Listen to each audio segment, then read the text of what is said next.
edition of Immediate Immersion Live. This one I'm quite excited about because I get a lot of questions about how do you deal with skeptics? How do you get your department on board, or your department chair on board, or your principal on board, or your parents on board, or your students on board? All those questions, we're going to try to address them today. If you have any questions, always please put them in the chat, or if you're watching this on the replay, go ahead and put that in the comment section. I do go and back and read through them so that you can, sorry, my shirt was bothering me there. I'll go back and read through those and answer any questions that I may have. If you have any ideas of yourself, also please share with us either in the comments or in the chat. We're here to learn from each other. So today we're going to be talking about skeptics with CI. And for those who don't know, my name is Scott Benedict, and you're watching Immediate Immersion Live, where we're all about comprehension-based instruction in the modern language classroom. And we'll be right back.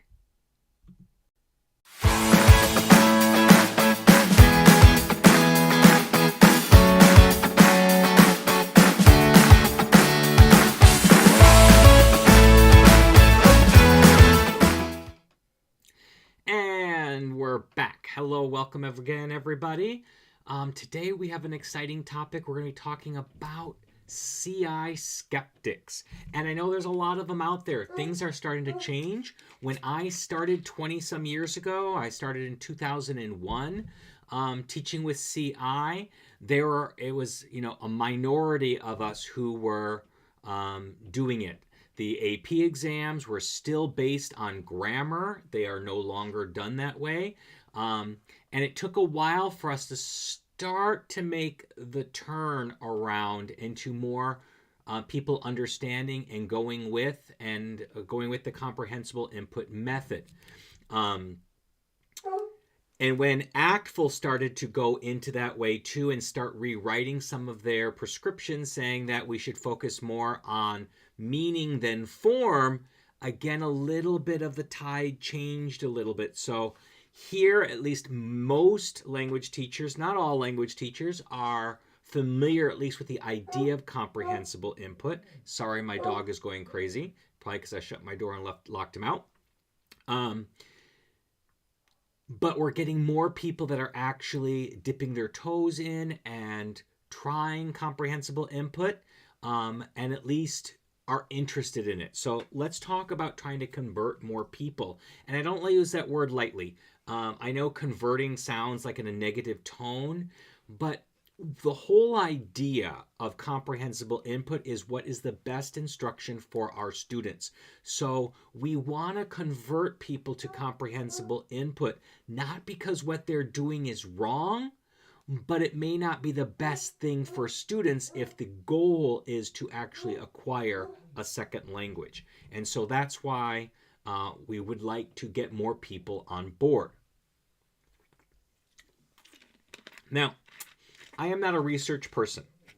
If someone tells me something and they're credible, I tend to believe it. I'm not gullible, but I tend to believe it. I don't need to see all the data and the boring research for me. Research can be very boring to me. However, still there. It's bothering me. Caught over there. Sorry. Driving me crazy. However, there is tons of research out there that proves that comprehensible input is better at getting students towards fluency than any other methodology. And it all started with Stephen Krashen when he was studying English as a second language, and he came up with a theory of comprehensible input and all the 5 theories that go along with that. And the whole idea is the more we hear the language, the more we read the language, the better we can speak and write the language. And you don't have to be a scientist. You don't have to be a researcher. You don't even have to be a teacher to understand that's how we learned our first language. For the first 2 years, or roughly 16 to 24 months, all we did was listen. Our parents may have read books to us, but we certainly weren't reading at that time. And we probably weren't talking until the latter part of that. And if what we were saying was grammatically incorrect, and usually single words are really, really short phrases. But for that time, that 2-year time, all we are doing is listening. We are getting comprehensible input. And that started to allow for a small trickle of language to come out. And as our world expanded, we had more listening comprehension, and we had more reading comprehension because our parents were reading to us more and we were starting to read ourselves. That's how we got our first language. And then there's been lots of researchers since, but the main one lately has been Bill Van Patten, and he talks a lot about comprehensible input and why it's important and why that's how we learn languages. But one of the things that he talks about is that it doesn't matter if it's your first language, your second language, or your upteenth language, we acquire the language in the same way. And it doesn't matter if it's your second language or it's your native language. Those two things are acquired the same way. So for example, I teach Spanish. I am not a native speaker of Spanish, but I went through the exact same steps that a native Spanish speaker goes through when I'm learning a second language. Now, the length of time that each stage is played, Bill Van Patten says that depends on what your native language is. For example, English does not have gender, does not have verb endings, so those stages take a little bit longer for English speakers to get. But French speakers would speed right through those phases, even though they went through the same phases as a native Spanish speaker, because they have those concepts already in their language. It's not something they have to train their brain in. So that's comprehensible input. If you want to get the research, those are the two people that I highly recommend, Stephen Krashen and Bill Van Patten, to get some good ideas. And a book I like to recommend is called While We're on the Topic. Let me put that here in the chat. While We're on the Topic. This is by Bill Van Patten, and it delves a little bit into research, but in a really easy way. So it's more of a lighter take on it. It does give you the research, but it does talk about all the concepts that Bill Van Patten's talking about, and it's not dry, and that's what I like about that book. So it's been published for an actful for a few years now, but I highly recommend that book if you can get a hold of it. So let's first talk about why the skepticism. So let me come at it first of all from an experienced teacher. Let's say they have been teaching for 20-some, 30-some years. And back when they went to school, comprehensible input wasn't really talked about. It wasn't talked about as a method of teaching second language. And so they have spent the last 20 or 30 years teaching with usually the standard, at least in America, is the grammar translation method, which is how most textbooks, what they use. They teach vocabulary and they teach grammar rules. And then they drill those things, and then they hope that they come together into fluent sentences and fluent speech.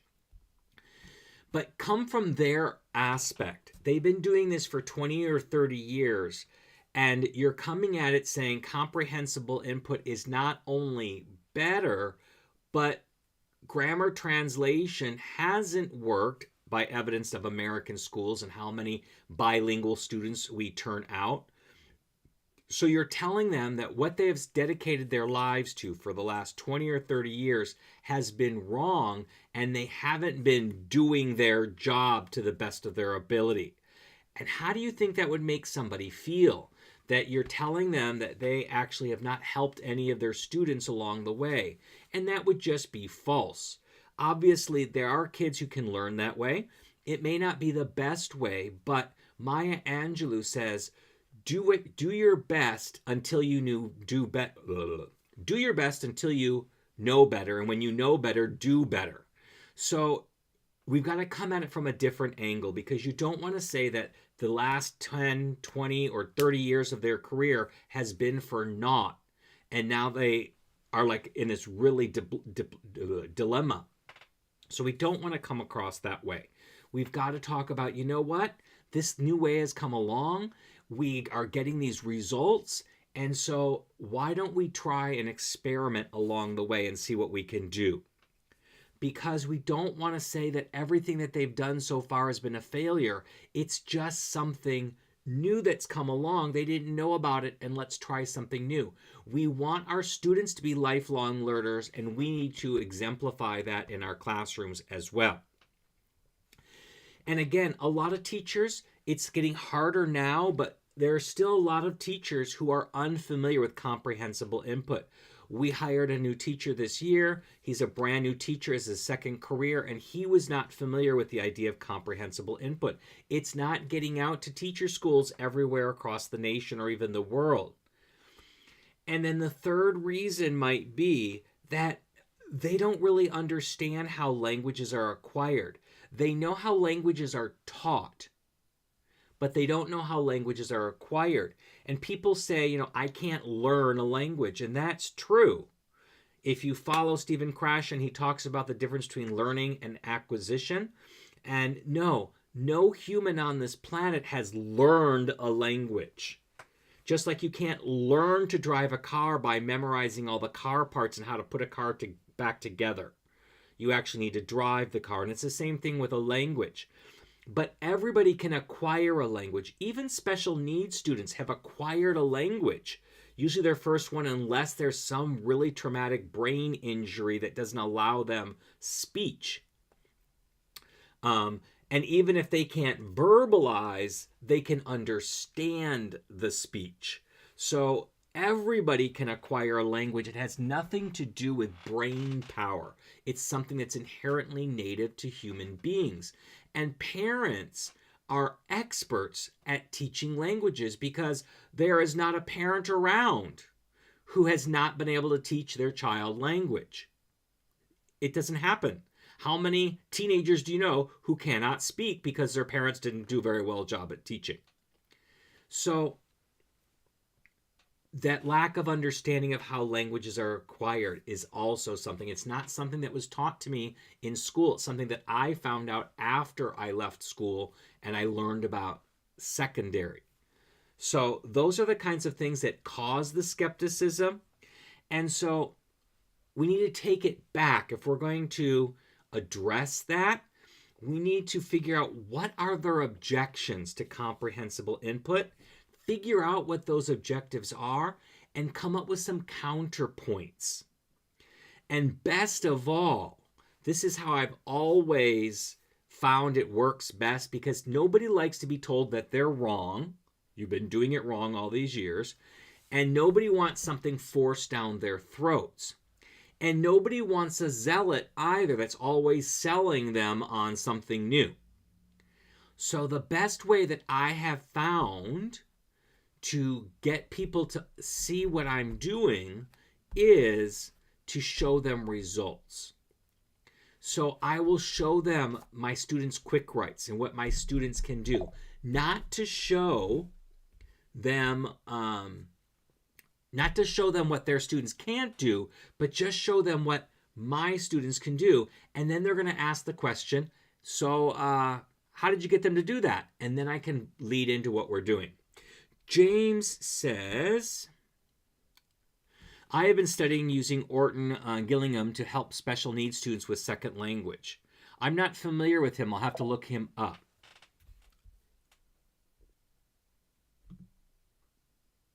Specifically phonetics. Yes, I did have one special needs kid years ago. Where was in special needs? He had a 504.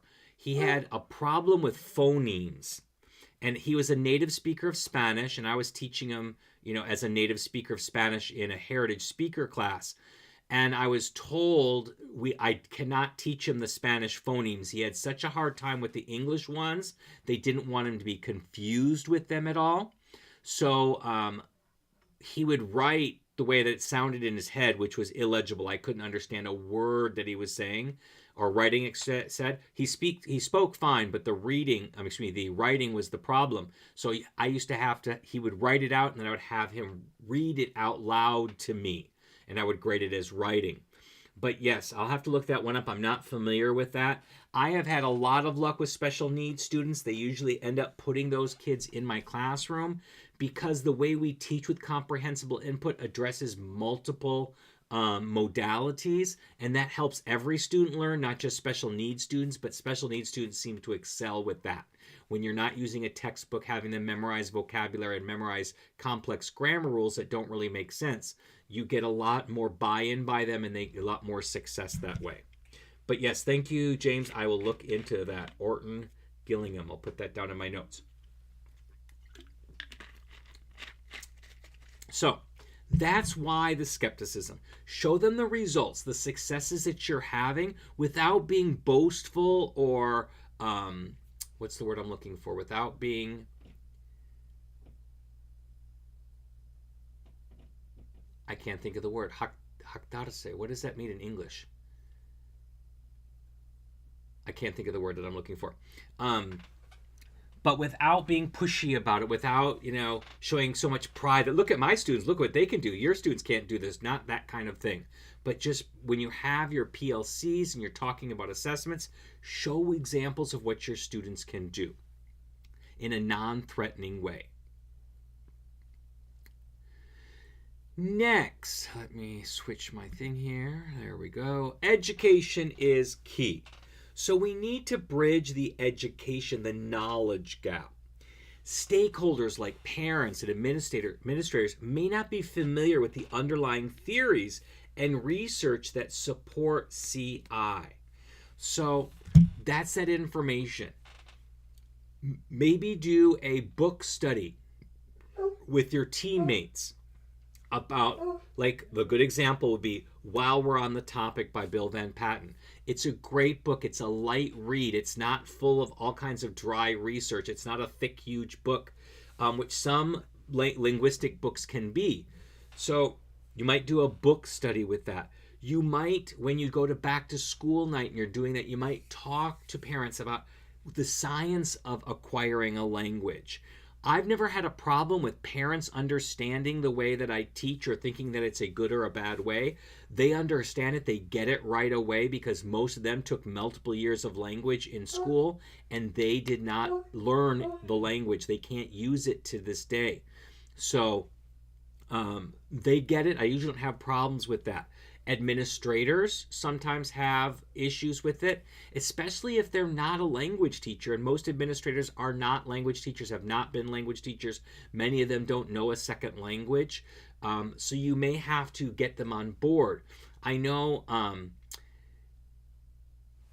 TPRS books, when they do trainings, they have special discounts for administrators to participate in the training.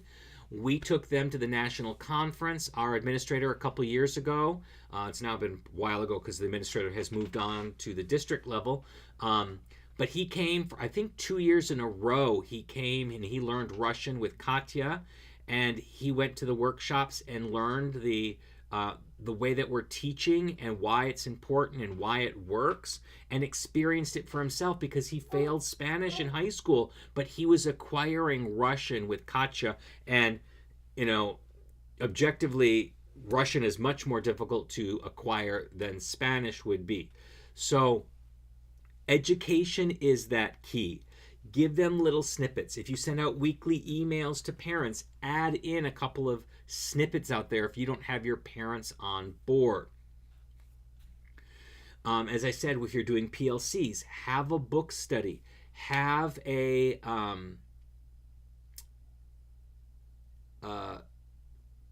just some YouTube videos. Couldn't think of what I was trying to say. YouTube videos that may talk about this. There are lots of them out there about people who are learning languages who aren't necessarily teachers, but they talk about comprehensible input and how it's helped them. And there is a book. Let me see. I've got to search it up here. Bear with me a second. Let's see. Amazon.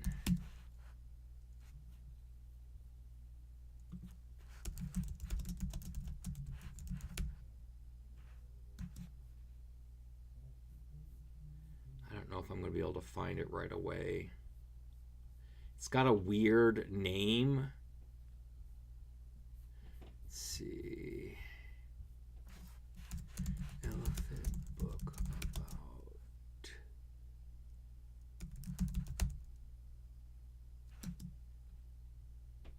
Oh, I found it. Okay, so it's called. Ooh, and it is back available. It was not available for a long time. Entertaining an Elephant, a novel about learning and letting go. Let me put the link in Amazon. I have no affiliation. I'm just sharing the link with everybody. There's the link. It's a great book. It was one I read in my methods class, and I was in my school. We didn't have a language methods class. It was just everybody who wasn't math, science, English, or social studies was in this methods class. So it could have been art teachers with PE teachers. All of that was in there. But we read this book, and I didn't know about TPRS or comprehensible input at the time, but this book was a really eye-opener after the fact, because it's about an English teacher who kids don't like. He laminates his lesson plans not by date, but by he knows exactly what he's doing on the 4th day of school, the 6th day of school, the 10th day of school, because his lesson plans, he's been using them for decades. They're the same ones. He's laminated them. They're in a book, and he just knows to turn. It's the 15th day of school. Let me just flip over to 15 day, and this is what I'm doing. He was really big on grammar and drills and all of that stuff, but he was not connecting with his students at all. And through a custodian who would put up these little quotes up on the board every day, and the kids thought it was the teacher putting them up there, he learned to relate better with his students and find a better way of instruction, which is really powerful because it's kind of the same story from going from traditional language teaching to comprehension-based teaching. So if you don't do like a book study of while we're on the topic, perhaps you can do a book study of this Entertaining an Elephant novel. It's really good. I highly recommend the novel. It's not that big, but education can help. And looking at different ways of instruction and giving different examples. So it's not always you throwing it down someone's throat. Give some other examples, some other voices in there, YouTube videos, books. Bring in other people to talk about it. There's lots of different ways to do it, but you want to provide some sort of education, and not like you're hitting them over the head with it, but that you are slowly bringing them into more knowledge about how things are. Because when they went to school, it may not have been a topic at their school, and they may have a life. So they may have kids at home, a spouse at home, pets at home. They don't go and do a whole bunch of workshops and trainings to better what they're doing, because right now they're just staying where they are because they have so much that they're trying to manage between home and work life. So you can help them by giving them small little nuggets of that. You can also, if it's whoever's involved, you can invite your administrator to watch your class and see how the kids are working in there. Always, by showing what your kids can do is always helpful, no matter whether it's parents or administrators or fellow teachers. When they can see what kids can do, it's really amazing. Back in my early years, before I was implementing what was called TPRS back then, I was at a workshop, and this lady brought in her class, and it was a level 1 class, and they were doing this one activity, inside circle and outside circle. They were reading this novel called Pobreana, which I had not heard of at this time. And there's an argument that goes on in that book at the beginning about Pobreana wants to go on a student exchange to Mexico, but they come from a poor family, and so the dad is saying, but we can't afford it, but she's saying, but it's free. She was going to get a scholarship to go, the school was going to pay. So they did this inner outer circle in level 1 where they argued each point. One circle was the father and the other one was Anna, and they went back and forth. And I was just amazed at what they could do. And this was like in the fall of level 1. And obviously it wasn't, anything elaborate that they were saying.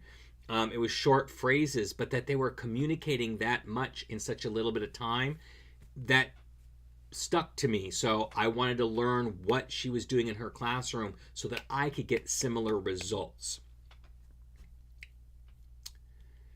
Next, let's go ahead and talk all about the data. So we all know administrators, departments, districts, schools, they all want the data. Data, data, data, data, data. So metrics matter. And so you can show the effectiveness of comprehensible input through the data. Skeptics often talk about, what proof do you have of the effectiveness? And research isn't enough, because research is at a distance, and usually they go, it doesn't apply to our school, apply to our population, our kids. That was at the college level, that was on the East Coast, that was on the West Coast, that was in the Midwest. They have all kinds of arguments of why it wouldn't work for them. But if you have data with your own students in the school that you're talking about, that can be powerful, especially if you have comparisons to traditional methods. So we in our PLCs, we're always talking about data. When we do an assessment, we compare and talk about the data so that we can find out best practices along the way. And without pointing out any names, if you're the only one using comprehensible input, but you're using standards tests that everybody has to give, you can compare your data with that of a traditional teacher. Now, what I did back when I first started teaching, I was the only one in the school who was doing comprehensible input methods, and we gave the textbook test at the end of each semester. And I had to argue with them to get speaking in, because they said, we don't really work on that, so it shouldn't be important. I'm like, hello, that's our job, is to teach kids to speak the language. But so we had to compromise. We added speaking in, and I had to put grammar, the tricky grammar questions, those multiple choice grammar questions that textbooks give, also in. They didn't tell us how we had to weight them, so I always weighted my grammar section as 1%, just so it showed up on there, but it was not weighted heavily at all.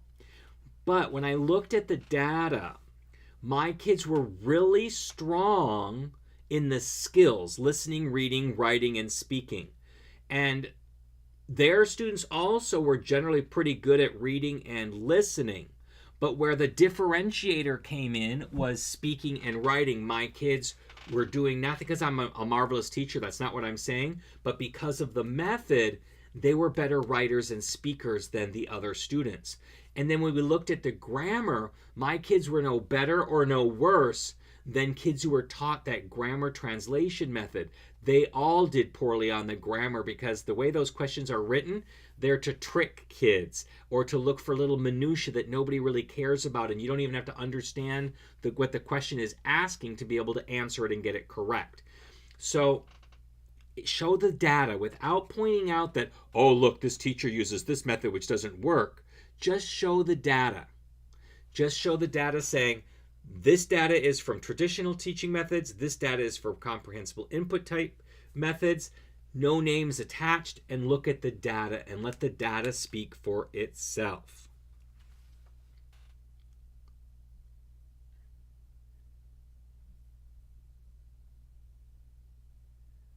Next, let's talk about real-world testimonials.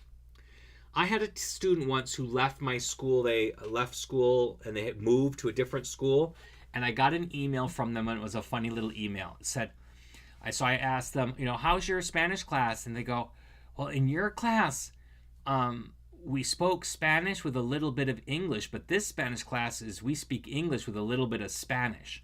And it was just so funny about that realization. So get those real world testimonials from parents whose kids are successful, from students who are successful. Get them to record a testimonial that says, look, this is awesome. I have learned. I was able to do this. I love hearing the stories from my students who say, I work at the Gap at the mall, and this lady came in, she wanted to buy something, and she didn't speak English. So, but I was able to help her because my little bit of Spanish I know, I was able to communicate with her and she was so happy and so appreciative. Or I went on a cruise ship and I was able to Mexico and I was able to talk with the waiters and I was able to buy things in Spanish. Those are great real world testimonials of what kids can do. So have those, collect those, whether they're written or they're video. Whatever you can get, collect those. Get as many of those as possible. Interview your students at the end of the class and at the end of the year. Ask them how they learn and what they think and get that kind of information. Obviously, not every kid's going to be gung-ho about it, but there are going to be a lot of them who say, you know what? I have learned a lot in this class, or I can speak now where I couldn't before. It's especially useful if those kids came from a traditionally taught classroom. Or vice versa. I have kids who sometimes go from me to a traditionally taught classroom, and we have 4 high schools, and 3 of our high schools teach traditionally, and 1 of them teach with comprehension-based methodologies. So the kids who go to one of those 3 high schools, I'll ask them, after they've taken their first Spanish class there, to compare and contrast and what they liked about each and what they disliked about each, so I can get those testimonials. I also ask parents from their perspective, what do you think about that? Do you think your kids learned any Spanish or language, whatever you're teaching? What do you think helped them? Why do you think it worked? Do you think it would have helped you to do this type of thing? Get those testimonials, because our students and then secondarily our parents are our customers. And we are here for the students. So if they're finding success and parents are talking about that success, then it's very hard for fellow teachers and administrators to negate that. Most administrators, most school boards, most districts bend over backwards to keep their parents happy. And so that's one way to do it. With us, I teach at an IB middle school, and we have 4 middle schools in our school district. And is it 4? Yeah, it is 4. Couldn't think for a minute. 4 middle schools in my district, and we were the only one teaching language. And the parents who wanted their kids to learn language had to then get an intra-district transfer to our school. And then there's no busing for that, so they had to drive them every day. So that could be a 20 or 30-minute drive each way, dropping their kids off and picking them up. So they went to the school board and said, we want language in all of the schools. So the board ended up doing that, giving 1 Spanish teacher per each school, except for ours, because we're an IB school. We're required to teach language. We have 4 language teachers at our school currently. So that's the way real world testimonials really, really help. People can't argue with the people who are actually learning the language, or parents of the ones learning the language. And lastly, addressing logistical concerns.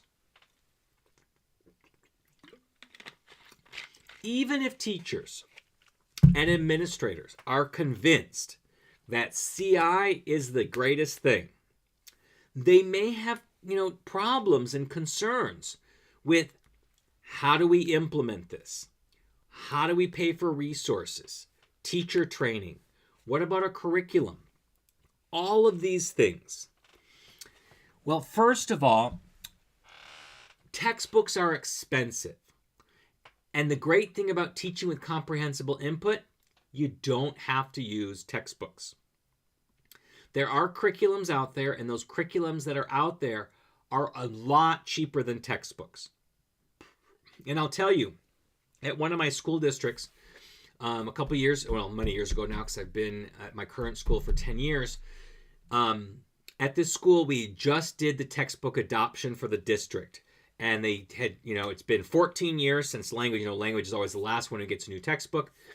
And they spent like $80,000 on textbooks for our school. Now, it was Nevada, and in Nevada, the law says that every student must have access to a textbook. It doesn't say every student must have a textbook. It says must have access. So we went to our administrator and we said, we're not going to use these books.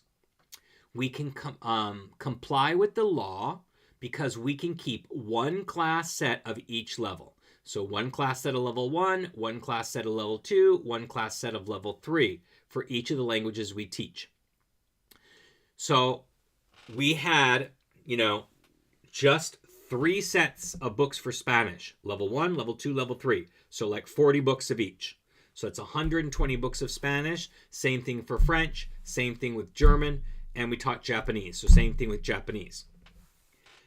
We said, can we return the rest of the books and use that to buy comprehensible novels? And our administrator, who wasn't opposed to getting his hands slapped and really understood the essence of the law, we were complying with the law. Granted, I may have the Spanish 1 books in my room, and Spanish 1 may be taught by 3 teachers, but if a kid wanted the book, he would just come to my room and check out the book. We never would have 40 kids who wanted a book at one time.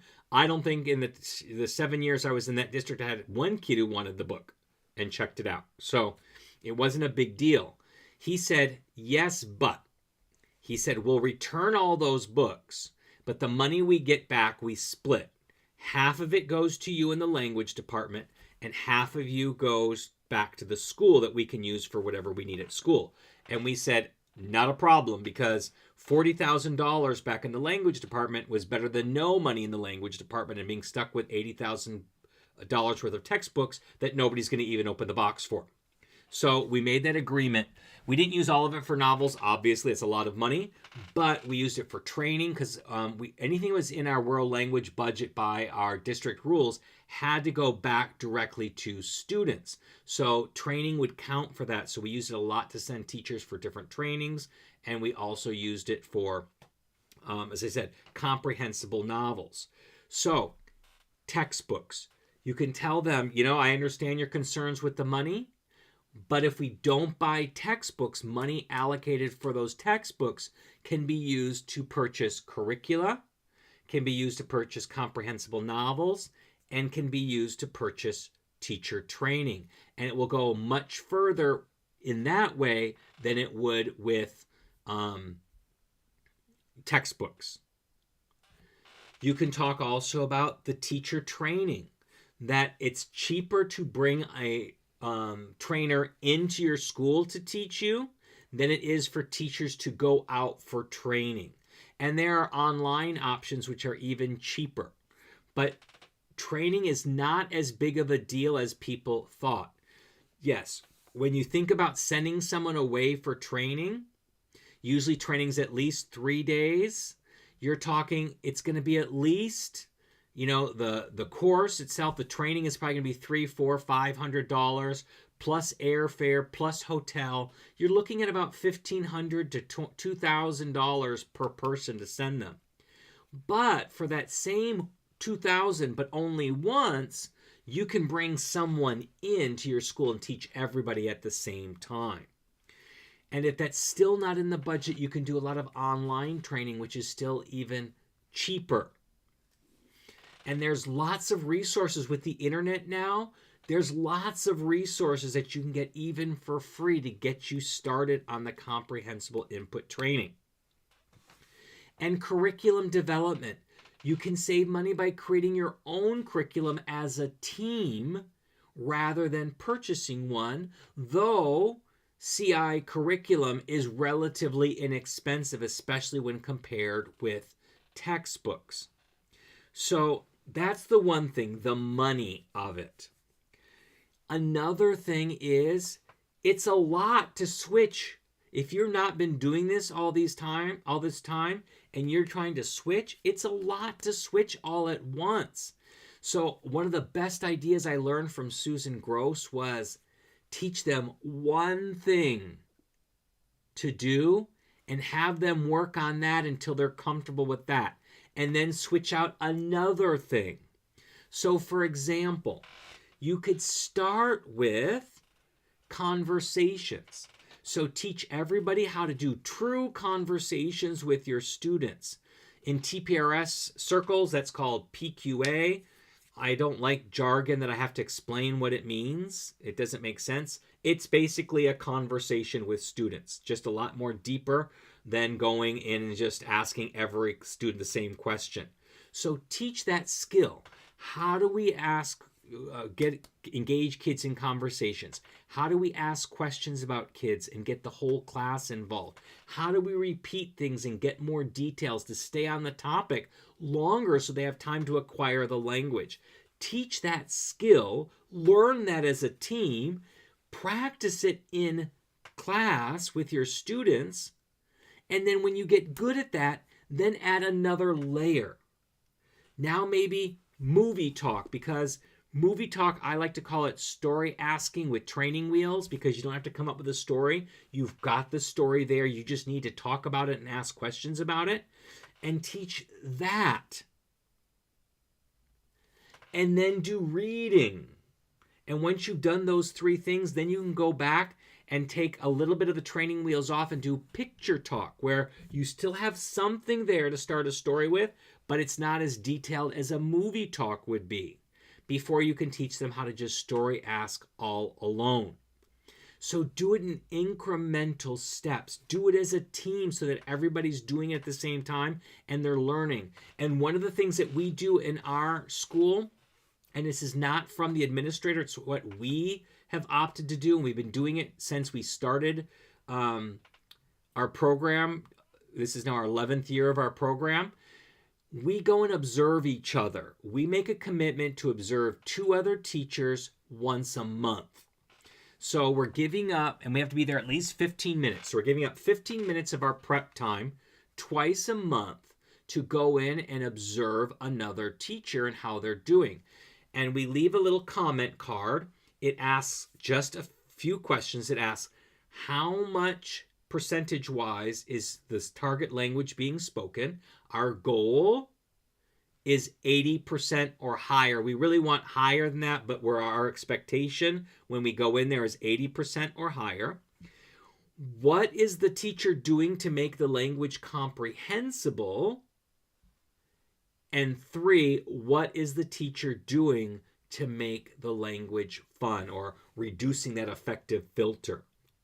Those are the 3 questions we answer on there. We can only write positive comments on there. There's nothing negative.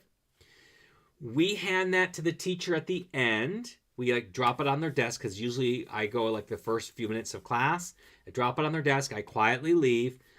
They can share that with anybody they want or not share it at all. It is completely up to them. It is not something that our administrators use or can use. They know that we do this. They know that we fill out a form. They are not allowed to ask for the form, see the form, or ask about the form, or ask about our observations. It is just for us to learn from each other. Now, if, let's say I got observed by one of my fellow teachers and I liked my comments and I wanted to share that with my administrator, that's my prerogative, but it's not a requirement or an expectation in any way. That allows us to be free and not be stressed about those observations, because it's in a positive, let's learn from each other. And I have learned some great things from other teachers by doing this. One of the things, I used to do weekend talk a lot. I don't do it as much anymore. I swap it out with something else. But I learned from another teacher. She would email her students on Friday and say, take pictures of what you're doing over the weekend, pick one and share it with me. And then I'll pick a few of these and we'll talk about them on Monday during conversation, during our weekend talk. So she would put up a picture of what kid was doing, and then they would ask the kid about their weekend, and they would have this conversation about that. Well, I did the weekend talk, but I never thought about getting a picture from someone for that. So that was something I learned, and I only know that because I observed. Because she never thought to share that in a PLC, because she didn't think it was anything special, or that maybe other people were already doing it. She didn't really think about it. But I had not seen it before, so seeing it really, really helped. So usually, as I said, the 2 big things about the logistics is money, training, and implementation. So for that money, we talked about ways of getting money. You can also look for grants. I have done some workshops where they have paid me out of grant money. They've asked for a grant, and from that grant, they can hire me to come out and do a workshop. So that's one way to do that as well. You might look within your local area. Local businesses may want to donate to the training of the teachers and things like that. Look for different unusual resources. Donors choose. You can put up a budget for training and get donors to contribute to that. And especially there's lots of times corporations will match donations. That's donorschoose.org. I have done that with books. I've not done it with training, but I know districts that have to pay for a workshop and pay for transportation and such like that. I don't think private schools can do it. I think it can only be public schools, but I could be wrong. Go to the website, see what the restrictions and requirements are, and you can follow through with that. But that's an option as well to be able to do. And then that helps the money and the training kind of go hand in hand. And then implementation. Take it step by step. Teach one thing and have them master that one thing before adding the second thing and master that thing. Doing it step by step is a lot easier than trying to implement everything all at once and saying, I'm going to take everything I've been doing and throw it out, and I'm going to do all this new. That's overwhelming for both you and the students. So doing it step by step by step is great for that. So that's all I have for convincing the skeptics in ways that I would do it. I have been fortunate, except for my first 4 years of teaching where I was the only comprehensible input teacher. I have only worked in comprehensible input districts. So the schools I worked at in Las Vegas, there were 2 of them. They were both comprehensible input. We would only hire teachers willing to do that. And in the school that I teach at now, it's the same way. We only hire teachers who do comprehensible input or are willing to get trained and use it. They cannot use traditional methods. So I have been fortunate in that. But in that first 4 years, I was that zealot, and I shouldn't have been. I kind of rubbed people the wrong way because I was such a zealot for this, because I was finding such great success from what I was doing before, and I was so amazed, and I was so young and naive about how to convince people to do things. So don't do what I did back then. Follow these steps. It will help. There's no magic cure. You're not going to, if someone is really stubborn and doesn't want to change, nothing you do is going to make them change. But you can slowly change them around. At one of my schools, we had a French teacher, and she was close to retirement, and she says, I am not doing that. I know the benefits. I'm just not going to change what I'm doing now. I've got like 3 or 4 years left.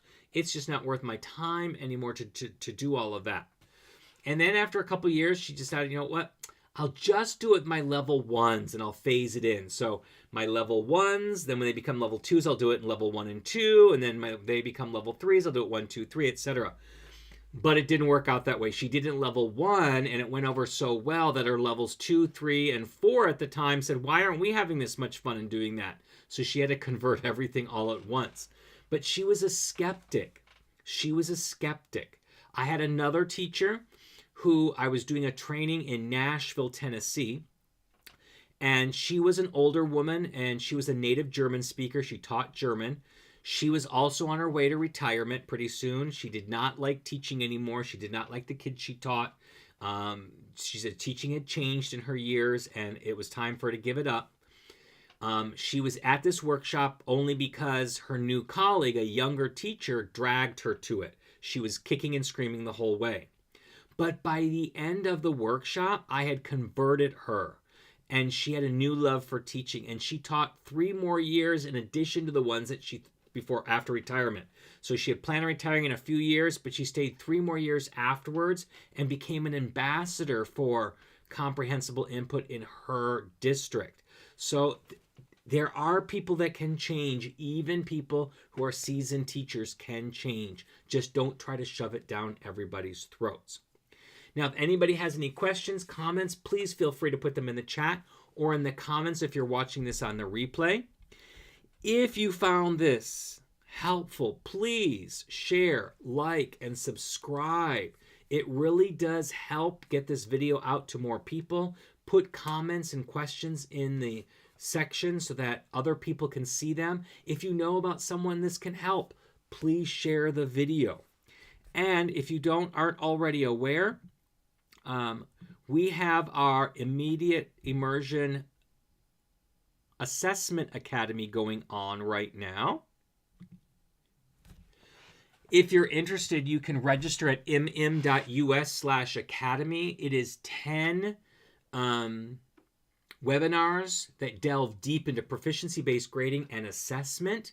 We are going to have our 4th class this Sunday. You can watch live or you can watch the replays. Once you purchase, you will have access until the end of 2024. So even the classes we've already had, the first 3, you can still have access to those once you register. But our classes are Sunday mornings at 8 a.m. Pacific and 11 a.m. Eastern. So if it's something you're interested in, whether you're watching live or you're going to watch the recordings, you can go to mm.us/academy to register for that. And with that, I thank you all. I hope you learned something today. I hope I could help you with helping your colleagues with turning over to be comprehensible input teachers. Sorry, I'm looking here to see what we're talking about next week.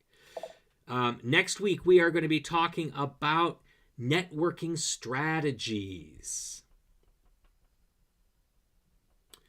James says, thank you. Here in Panama is the first time I have gotten pushback on CI methods. There is a school, James, and I don't know it. I apologize.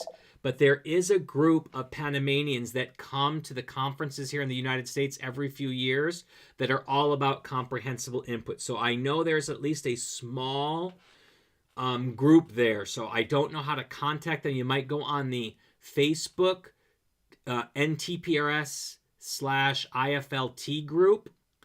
Go there, join that if you're not already a member of that, and ask around, and they'll pop up and they'll tell you who they are. They're a great group of people. They come in, they always do Panamanian dances for us.